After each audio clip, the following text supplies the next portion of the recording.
The next talk, this coming talk that we have right now, is a very, very good segue from Chris's keynote.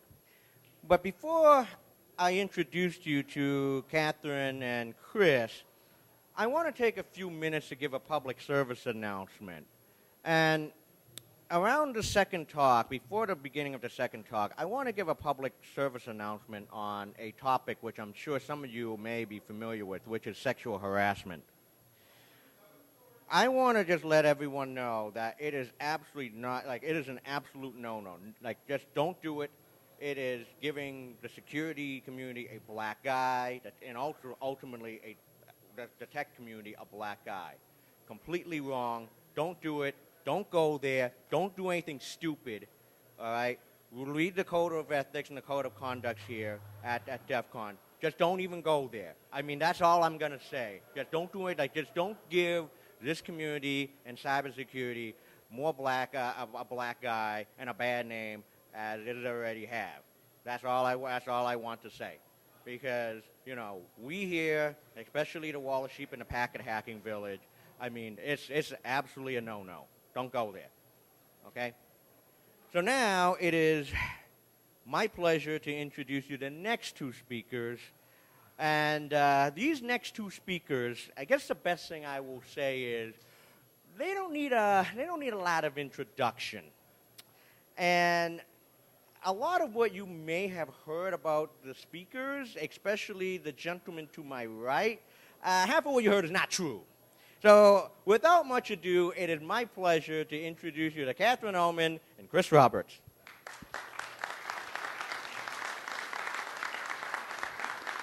Thank you. It's our pleasure to be here. This is my first time presenting at DEF CON Wall of Sheep. Chris has done this multiple times in various places, so he will no doubt be a little more comfortable with this than I am. Let's face it, most of us have had alcohol, and if you haven't, you started too late. So we should be in good shape. Absolutely. So just a quick bit about where this presentation came from. Basically, I had been sitting in on a bunch of B-Sides conferences and some other conferences, and in particular a keynote that Chris Nickerson gave in which he talked about some of our failings as techs and geeks and hackers. And I started to think about the topics of the conversations that had been going on in these conferences and realizing that there seemed to be a missing piece. And then in following some of what Chris talks about in his blogs and some of the talks he gives, I started to put together in my own head an idea of where I could take that topic, and then reached out to Chris and said, would you be a part of this? And he, fortunately for me, said yes. So with that, we're going to talk about a situation in which an organization has ultimately been hit with some sort of horrible ransomware because, you know, we never hear that these days, right? There's never any cases of ransomware.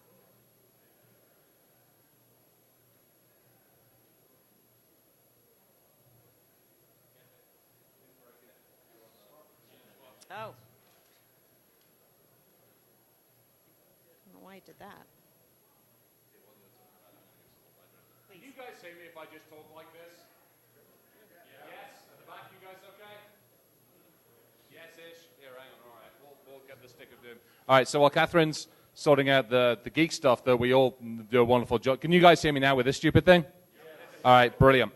So what Catherine's failing to say is the fact that, let's face it, if any of you follow me on Twitter or LinkedIn or anything else like that, there are somewhat regular occasions when I want to actually taser most levels of users, managers, executives, actually lawyers I don't want to tase, we just want to take them out in the field and shoot them. And so I'm occasionally known for that kind of an attitude. So when Catherine actually came up and said, hey, I want to do a talk on how we communicate with people, especially when the shit does hit the fan, it was one of those where I had to take that step back and go, rather than being the somewhat rambunctious, rather annoying person that I can be on a fairly regular basis, I actually had to go, how do we effectively communicate with the various different teams and various different groups that we have? Do you want help? You good? I do like it when we have a technical audience as well. The 6 of us are helping. At this point, you're going to be watching it on a small... Oh, there we go. Yay. Just hit up and down. Well done. Where the hell did he go? There he is. That man needs a shot. Well, yeah. Actually, yeah, we probably can. We have if any of you have seen the Twitter feed this morning, there's an entire small distillery in the back there. All right, I'm going to hand it over for a second. All right, so first, even though you know who he is, we'll talk a little bit about me, because most of you probably have no clue who the heck I am. Okay, so who are we? Well, that's me, sort of, at least. I like to sleep a lot. All right, fine. This is really me. I've been at the University of Buffalo for 17 years. I've been in security for about 10 of those. I have some certifications and some degrees. I'm probably way overeducated for what I do. And none of my degrees, by the way, have anything to do with any of this, really. So, that said. Yeah, for those of you who don't know me, that's probably the best way you can actually put me. And if not, hit Google, just put me and United in the same line and start Or the FB. Do we have the agents in here, by the way, that have arresting power at this precise moment in time? All right, so why should we care about this topic? I don't know. So what are the odds of being hit with something like ransomware? Well, they're pretty good. In 2016, we had a small number of these, right? This is the United States, 1,093 breaches. We're already past that at the halfway point of the year. And what they're predicting through the end of 2017 is over 1,500 breaches, specifically targeting, or specifically involving malware of one variety or another, and in many cases, ransomware. The one thing you guys have also got to remember on this one, any of the statistics that are out there, it's only those that have to report. Right. That's the big key indicator you tend to have. Obviously, you've got the stuff coming out of here, you've got the stuff coming out of privacy rights, we all see the stuff on the news. Unfortunately, it's typically the tip of the iceberg that ends up in these types of statistics. So, you know, many of you have probably seen these quotes, right? There's only a couple types of companies out there, the ones that have been hacked, those that will be. And now we're talking about the ones that will be again, because most of the time it's not just a one and done.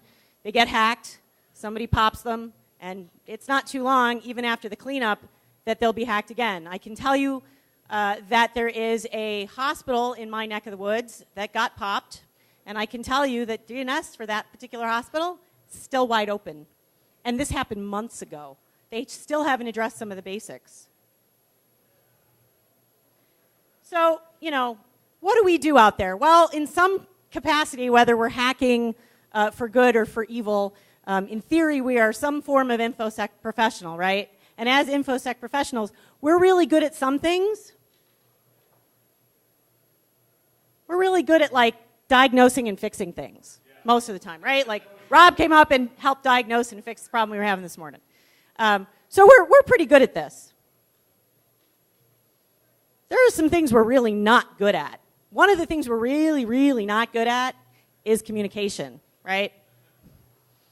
I mean, I know many of you probably feel this way if you're ever dealing with folks who are less technical, and in some cases even with those of us who are technical.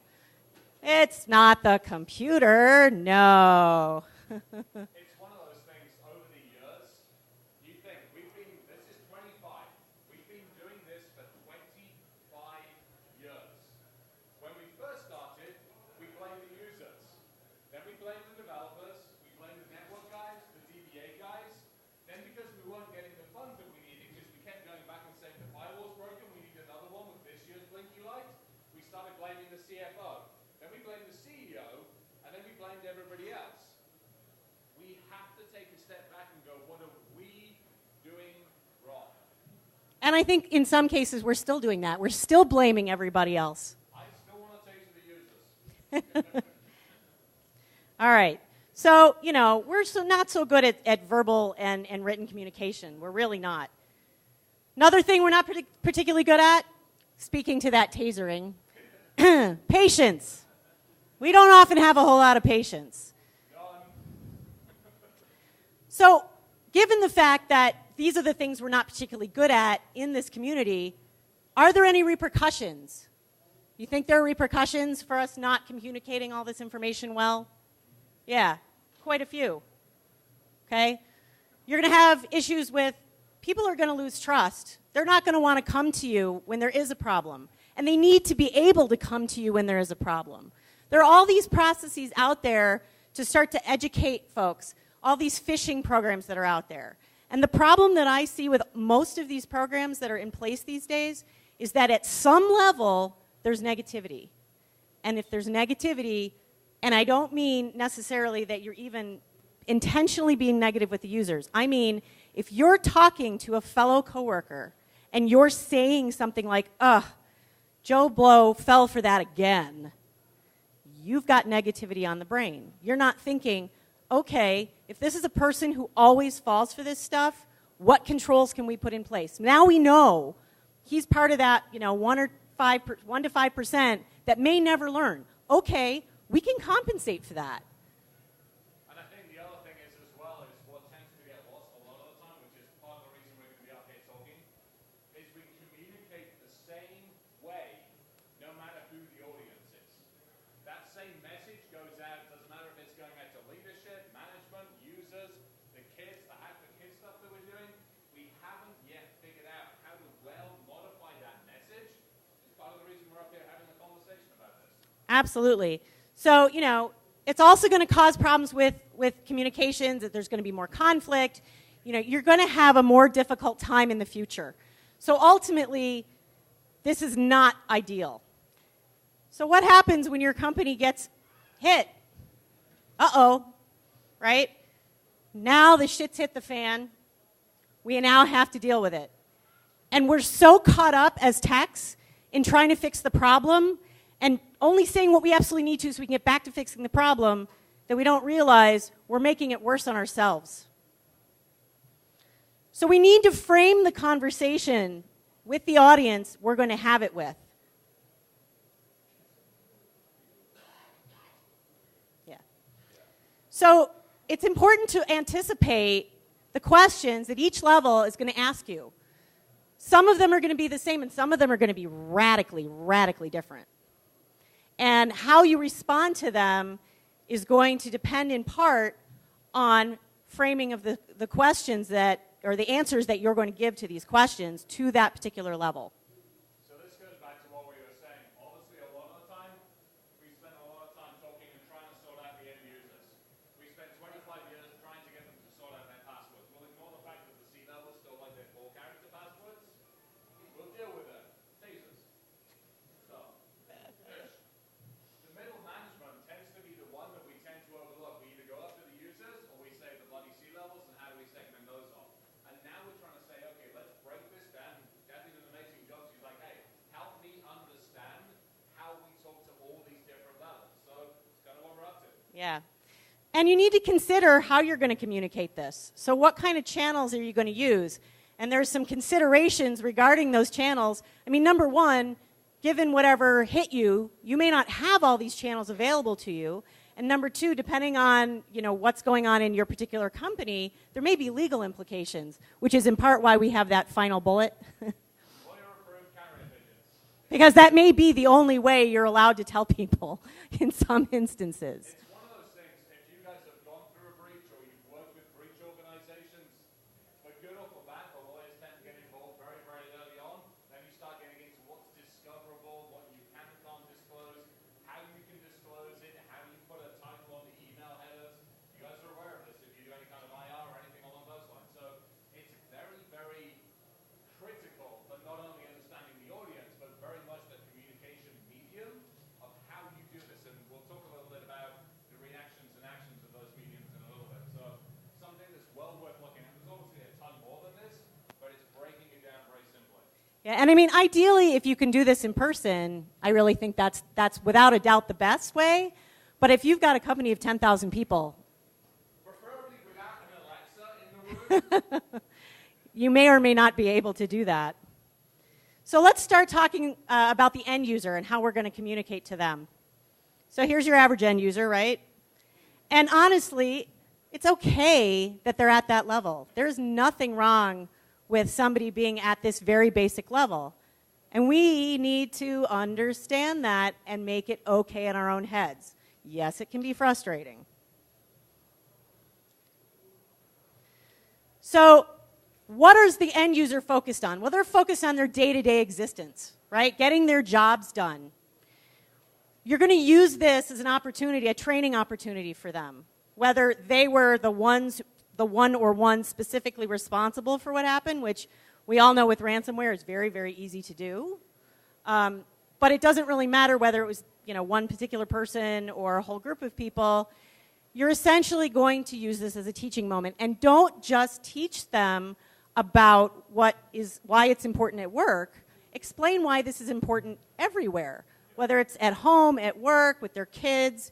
Because the more you explain to them about how this matters to them as people and not just employees, the faster you will get buy-in and the more they will understand. I mean, that's a huge point. It's something we found as we've gone over the last couple of years. Obviously, with a blending of technology that isn't just in the corporate environment now, the home, the work, the office, the vehicle, everything that's wearable is blending that technology. The more you help that person understand that and how it can affect them as a whole, the more effective it's going to be. It isn't just, hey, change your password at the office, your dingleberry, but hey, by the way, the home banking password that you have, how is that configured? How is that built? Do you share it the same as the Facebook password? Does grandma have the same damn passwords? Educate the person, not to the organization that you belong to. Absolutely. And you need to use effective and efficient communication to do that, and we're going to talk about what that actually means. So it sort of goes to what we've been saying, right? You want to talk to them at their level in a way they're going to understand. Be concise. Less is more. But that doesn't mean that you're going to talk down to them in some way. You may need to be judicious and leave out specific information because there may be corporate information that, about whatever's happened that they shouldn't necessarily know. But that doesn't mean you shouldn't try your best to answer their questions as honestly as possible. And you've got to be patient.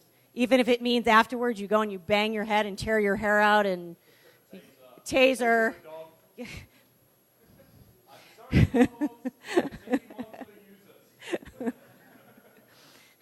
So, be patient. I've got to hit that one heavily because many of you know me from various different things I've done online. Patience is something I don't have much of, and it has not served me well at times. It is a huge thing that we are not good at as an industry, and we have to get better at. Whether it's explaining it to the end users, whether it's whoever it is explaining it to, you mentally have to take that step back and go, you can't explain it how I understand it, you have to explain it in terms that they understand it. If we can't do that, we have failed. We've got to do a much more effective job of that. Absolutely. Engagement is going to be your key. You need to engage whoever your audience is going to be. And as I mentioned, you need to be upfront and honest. If you do this lies to children thing, I mean, how many people know that when they have little kids and little kids ask a question that's really seems simplistic at an adult level, but you're like, oh, how do I explain this to a kid? Like, where do babies come from, right? So how many times you hear a question like that and you think, I don't want to answer this, so I'm going to give them the stork story or something silly. And I mean, this is kind of a bizarre example, but the bottom line is it will come back to bite you because someone will inevitably tell them the truth in a way that they don't understand and then frightens them, and you've done everybody now a disservice. So, you don't want to do that. So this is also key for executives. Having worked with senior leadership, as much as we want to cosset them and cuddle them and not bother them, for crying out loud, we have to, it works both ways. We have to get better at explaining it to leadership, and they have to get better at not shooting the messenger. It is definitely a two-way street. But this whole, I don't want to bother the leader, I don't want to bother the management, that bullshit's got to stop. We've got to do a much more effective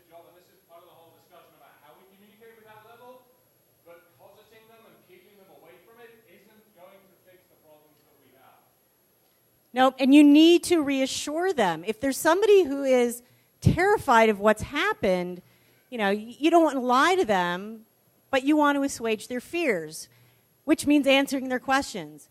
And if they come to you and they say, oh, my computer is doing this weird thing. We had recently at the university, I had an email from a woman who was very concerned because she'd received an email and somehow thought that by receiving this email that had no links and no attachments and nothing in it, that it could have infected her machine because she could tell it was spam, right? So she was very concerned about this and didn't understand. And I had to explain to her, no, this won't impact your machine at home. No, you're okay. It didn't impact your online banking. I mean, you know, we as techs know, if you get a text email that has nothing attached to it, chances are you're probably okay, right? You just delete it and go on with your life. But these people, perception is everything. They think it's reality, and we need to take that into account when we're talking to them. Another one, I got involved, and we still do a bunch of stuff with the 419 scams. We got involved with a bunch of stuff years ago. For those of you who knew the airplane stuff, before the airplane stuff, we hacked Nigeria and got money back into the US because we were pissed off with the 419 scams, basically taking money out. One of the biggest ones that we ended up dealing with was this lady that thought that the director of the FBI was communicating with her directly. And she had the emails, and she had the headers on it, and she had the letters from him. Her perception was that the director of the FBI was telling her to do this. It's our job to help them understand in a language that they can get.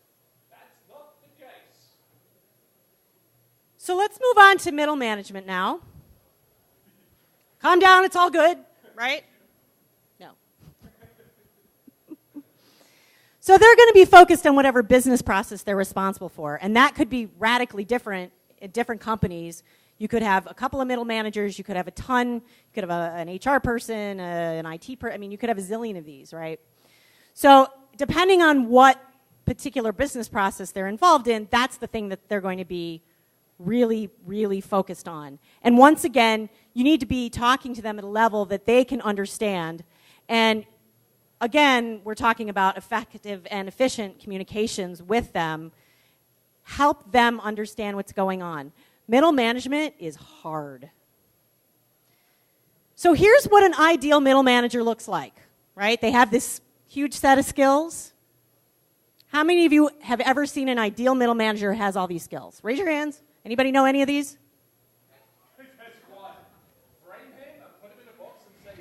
Yeah, because typically they're like this, right? There's no such thing as an ideal middle manager. They don't have all those qualities. They might have a couple, and that's a good thing. But typically they don't have all of them. So how do we talk to real ones? Well, we're going to engage with them. It's a tough place being a middle manager. All the people who are above you want to keep you where you are, and all the people who are below you want to be who you are. And so you're getting pressure from, you know, from both above and below, and you're trying to do your job. So how do you manage that? Well, as the IT person or, you know, the red team or the blue team, whoever you are in that position, you're there to help them. Help them look good. Ultimately, that makes everybody's job easier. You need to be empathetic, which is really hard sometimes when you've never held that job. So the other thing to think about as well, I come from a somewhat research red team background, which is great. We walk in, we've broken stuff for the last 25 years, we go, aha, we broke all of your shit. And then we leave. That's not working. So now we start taking a look at the middle management from a metrics standpoint, from a maturity standpoint. I broke all of your shit because you're here. You, from a fiduciary reason as an organization, need to be here, or you need to be here. So how do we help you, especially the middle management guys, understand the metrics that are necessary, understand the controls that are necessary in a language they can understand and something that they can, to Kathy's point, take up to the leadership and then move down into the various teams. It comes down to us again, not just going, hey, we broke shit, but what are the metrics behind it? What's the maturity behind it? And then obviously, what's the next step that we can help them and all of us together achieve to move that bar? And that means having a full plan. You know, to what Chris was saying, this whole idea of we walk in, we break stuff, we leave. Well, we don't want to just walk in, break stuff, and then say, okay, we need to get here. You need to help them figure out how to take all those steps, and that means a full, complete plan to get there. Not, well, you need to follow these guidelines and just read them and do what they say. Well, that's not useful. You need to do more than that. So the plan's got to include everything. What happened, what your end goals are, and the actual specific steps, working with the middle management to figure out how you're going to get there. This is something, again, for those of us that run red teams, and for those of you guys who go in and actually help organizations understand where the issues are, if you are not putting some of the end goals in there, if you are not putting some of the, how do we get from you got broken to you can be fixed, or at least you can get off the bottom rung of the ladder, if those aren't going in there, we're doing a disservice to the very people that we're meant to be supporting. So we've got to help them understand this. And it isn't just a technical thing. It comes down to the fiduciary. It comes down to the compliance, the legal, financial. Give the middle management the tools that they need to argue to leadership as to why this shit is important. It's our job to help basically arm them to have those nasty-ass discussions. It takes us out of the firing line. So these are just some of the things that you need to keep in mind in your plan. But management also needs to be responsible for their users' behavior. Now, what does that mean? Does that mean that, like, you need to take the onus somehow, or the managers have to say, oh, it's my fault that, you know, Joe Smith didn't bother to pay attention and he clicked on something? No, it means what I was talking about earlier. You're always going to have some portion of your user base that isn't going to do the right things, no matter how many times you tell them, no matter what training they go through. So what this means is you're going to help middle management understand that they need to figure out who they are. Because the other people, they can figure out who they are, and they can educate them. And those people that they can't educate, and there's no way to get around that, you can have them work with them to put controls in place to deal with that percentage. Because, and if they and you don't know who they are, then there's absolutely nothing they can do. So management has to take that responsibility on. It doesn't mean necessarily they have to go to each and every person and find out. They can delegate this, but they need to find out, and it needs to be part of what they're doing, and you need to help educate them to realize that. And these are just some of the areas in terms of engaging with middle management that you need to consider which direction they need to go. You're gonna coach and encourage some form of collaboration, but you know, do they need to manage stuff? Do they really need to control stuff? Is it stuff they can delegate? There are all these different factors. I think the other thing in here as well, and it's something we've all seen it as we look at the news, and we actually watch, and not many organizations put their hand up and go, sorry, we lost all of your shit, we fucked up. We need to help the middle management go, hey, you made a mistake, and it's okay to admit making that mistake. You're not going to get fired for it, but it's okay to admit that you made a mistake, as long as you can go, hey, I made it, I learned from it, and here's what we're going to do differently. It's not here's what it's here's what we are going to do differently. Very, very important on this one, definitely, and it's something hopefully that then translates up into the leadership level. And this kind of goes back to some of the questions that you need to make sure there are answers for. That if we're talking about some form of ransomware, there's always the question of, do we pay? And you know, ideally, as InfoSec people were going to tell you, that's probably not a good idea. But maybe there's a situation where the company decides that's in their best interest for some reason.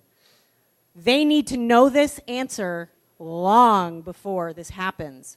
And if they don't already know this answer before it happens, they better have this answer ready for upper management before that upper management comes calling. So let's talk about the C-suite. So they're going to focus on the big picture stuff, right? You need to think when you're walking in there, it's going to be like as if you've got 30 seconds in an elevator to have that conversation. So now you even need to be more concise with what you're talking about. Very, very, very specific details. And yet, they need to be very broad in nature. Because what that C-level is focused on is going to be an overview of the company at various levels. This again, it's one of those things. This is worth practicing. For any of you that are not used to speaking to leadership, executives, board of directors, i.e. the decision makers, the heavyweight decision makers, seriously, take some time and practice this one. I don't care if you talk to other people, talk to yourselves, talk in front of the freaking mirror for all I care. But get to a level where you can help a leadership organization understand literally in that 30 seconds why this is important. Talking at a geek level that 27,000 of us in this room will understand isn't going to do it. But understanding the fiduciary leadership and what they have to do and why it's important for the overall organization, why it's important for whatever the different reasons, the logistical side of it, the future of the company, where the organization is going, the market sector, the industry itself. These are things that you guys are going to have to understand because it's all of our responsibility to educate throughout the entire levels. These guys especially. So here are the kind of the bullet points. You're going to describe very generally what happened. You're not going to talk in technical terms. Even if they understand technical terms, that's not where their brains are. That's not what they're thinking about. You're going to provide this best case, this worst case, and the most likely scenario. Because that's, again, what they're thinking about. The overall big picture. What is the possibility of this being, a complete catastrophe? And not only that, you want to try to tell them, if you know something about underlying causes of what happened in ransomware case, it's probably somebody clicking on something they shouldn't have. And what are the consequences going to be for that organization? If they can't get their data back, and you've talked to the other IT people, and maybe their backups haven't worked in the last year. I'm going in there and having the conversation like, oh, we don't have enough money for this, and the CFO's an arsehole because he won't give us, we need to shoot the developers. That's not going to do it. Having the conversation going, hey, I understand you have to go to the board of directors next week and explain what the hell we just happened. Let me give you some insight onto where the future of the company is going, how the strategic relationships with maybe our vendors, our suppliers, need to be leveraged more effectively to provide the security. Maybe help understand the C guys, hey, it comes from the top down. We can have your useful message more effectively throughout the organization. You can help us just the same as we can help you. That is going to be much more effective than going, fucking CFO wouldn't give us the money this year. We couldn't buy this year's blinky firewall. Yeah, sorry, we're screwed. Doesn't really work all the time. And remember, of course, they're people too. I mean, sometimes I know it's really hard to remember, but at the end of the day, most of them go home, some of them to families, and, they're trying to have lives too. And it's really, really hard on them to have this hanging over their heads. So, again, be empathetic with them. So, metrics. Metrics are going to be something really important at this level, but not just any metrics. You want metrics that are really meaningful. Something that is meaningful and measurable is going to be far more useful.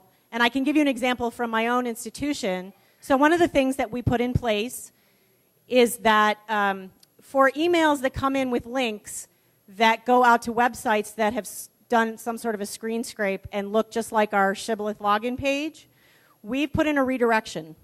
And that redirection goes to an educational page. You've clicked on, you've arrived here because you clicked on a bad thing, and, just so you know, right? The tool that we use to put that in place actually gives me click metrics. I can say, by doing this, we prevented X number of people, because I can even sort by IP address, from going to this space.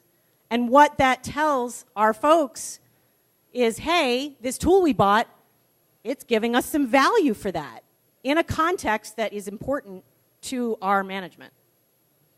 I think the other thing to look at as well on this one with the meaningful, measurable metrics, we have a ton of resources out there.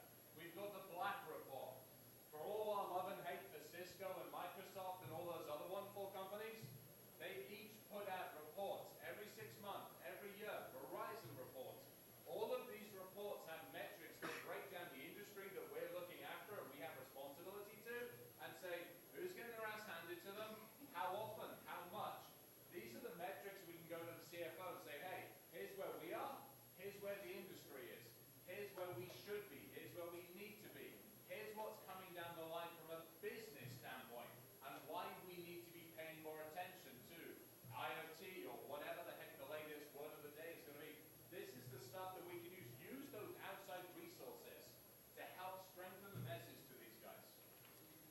And your CFO often knows those fiduciary legal requirements for their company. So let that person teach you and turn around and help them understand the requirements and the regulations within IT that correspond to that. Work together on that in the CFO land. In the COO land, there are a couple different kinds. I'll let Chris talk a little more about this. So these are the guys, again, so from a chief operating officer, you have the guy who's there to make sure the damn company stays running. Pretty much so come hell or high water. So he doesn't want to turn things off. He doesn't want to take down, he or she, I apologize. He or she doesn't want to change things down. You have to help them understand how to be more successful in the world. You talk about ransomware. It's going to impact, and how do we mitigate that? Help them understand the mitigation. Help them understand also from the COO to the CEO, the CEO roles. Where are they going, and how can you help them understand more effectively, not just their position, but how they can influence change inside that organization, and maybe how they can be more effective. We all take a look at the logging, the monitoring, the management. Well, nobody has enough teams and enough staff. So as security professionals, is it our role to say, hey, these tools that we could bring in could help you become more effective, could help you detect the ransomware, the malware. Instead of buying the next shiny bloody firewall, why don't we look at preventative measures? Why don't we educate the users more effectively? Our role to help these guys understand strategically where the operational effects can be from security standpoint. And there may be some very basic things that a company hasn't even done. I mean, speaking of boxes with blinkies, right? So if you have a company that hasn't made executables unavailable in email, does it really matter what shiny blinky box you put in front of it? Probably not. And if your user education happened when they onboarded and that was it, guys, you're SOL. We haven't even gotten that far. Right. So ultimately, the question then becomes, was the message received? You've now had these conversations with these different levels. So how do you know if that message was received? Well, one of the things you're going to do is you're going to pay attention to body language. Right? So we're going to talk a little bit about that. This is our last topic. Caveat. This assumes the person to whom you are speaking is not a really good actor. And there are people out there who are amazing actors. They have a persona at work that you would never, ever see at home. So remember that what we're going to tell you next is really about a tool, the set of tools you can have in your toolbox. It's not like the be-all, end-all. So in terms of nonverbal communication, what do you think's going on there, right? You're going to look at your body posture, your facial movements, your gestures, handshakes. Somebody's breathing, right? But the problem with looking at these verbal cues is, are they always going to tell you the same thing? How many of you guys know about the social SECTF village as well, social engineering? How many of you guys have looked at or studied or even thought about social engineering? Quick show of hands. Good.